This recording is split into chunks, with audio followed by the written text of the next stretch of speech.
I'm Keith DeCandido. And I'm Andrea Lipinski, and welcome back to another episode of The Chronic Rift. And also welcome back to Andrea, who is back after her brief absence. Thank you. Tonight we're discussing the works of one of science fiction's great authors. Last spring we talked about science fact and science fiction. Tonight we'll be talking about one of the people who's very big on science fact and science fiction, Dr. Isaac Asimov. That will be later on the roundtable discussion. We've got 4 people here to talk about him, too. This week's comic in review is Cheap Novelties, The Pleasures of Urban Decay by Ben Katcher, published by Penguin Books. It is a collection of the Julius Knipple real estate photographer strip that runs on page 4 of the New York Press. This is the best way to see the strip, really, because it takes some getting used to, and you need a few exposures to it before you figure out what's going on. Hi there, I'm Roberto Hawkins, and I'm back once again with another exciting edition of Couch Potato Salad.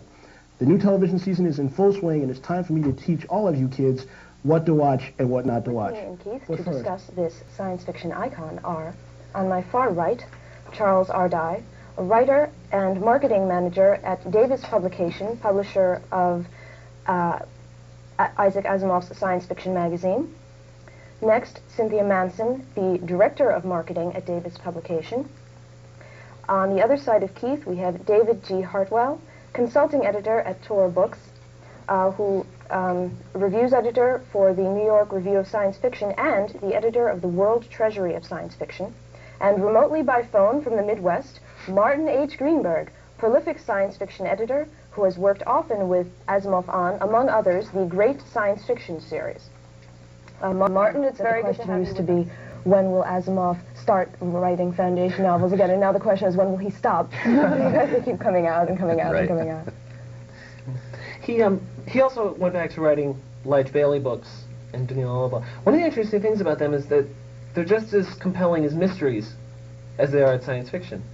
You wonder if he's like going to become a mystery writer or even... Wait a minute, he already is a mystery writer. Well, yeah. He's been a mystery writer. Well, Isaac has published a number of short stories in both Alfred Hitchcock's Mystery Magazine and Ellery Queen's Mystery Magazine, which are the 2 other digests that we publish at Davis Publications. So there's been some cross-fertilization here at Davis Publications. So you're cornering the market, is what you're saying. Marty, you had mentioned that he's influenced a lot of people and brought them into the field. How has that influence manifested itself? Well, I think perhaps in the long run, the greatest effect has been on people getting young people interested in science, and he's done that both with his science fiction and with his science writing. I understand that at the Artificial Intelligence Laboratory at MIT, the 3 laws of robotics are above the door as you go in, and I think that says a lot about the impact that he's had. I think he's been a tremendous inspiration to really people all over the world, and it's been very important to him to get people interested in all areas of science. He recognized, I think, from early in his career that science fiction was one of the most effective ways to do that. He's a hard science fiction writer, shows nothing but the highest respect for the scientific method and for scientific rationalism, has devoted his career to, in a very graceful way, educating people in the ideas of science and making them seem attractive, charming, and wonderful. Right. And I think that it's his ability to charm with the ideas of science that's really the source of one of his most profound effects. Next week we'll be talking about Spider-Man. Spider-Man. Does whatever a spider can. Yeah. Versus Isaac Asimov. Not a bad idea, though.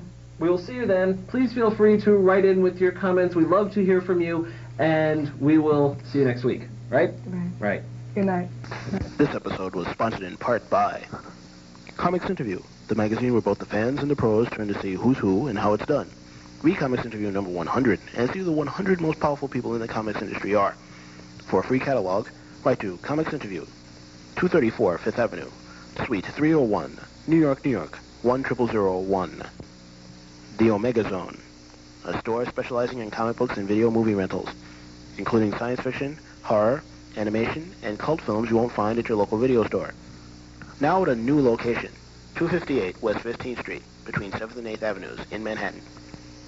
Telephone 212-645-6941. Daw Books Incorporated, publishers of high-quality fantasy, science fiction, and horror since 1971. For a free catalog, write to Daw Books Incorporated, 375 Hudson Street, Department T, New York, New York, 10014. Applause Books, publishers of the newly released Terminator 2 Judgment Day movie book, written by T2 director James Cameron and William Wisher. It contains over 700 photos from the film. You can learn more about the movie and see scenes that were cut from the film. You can find T2 Judgment Day at area bookstores or call Applause Books at 212-496-7511.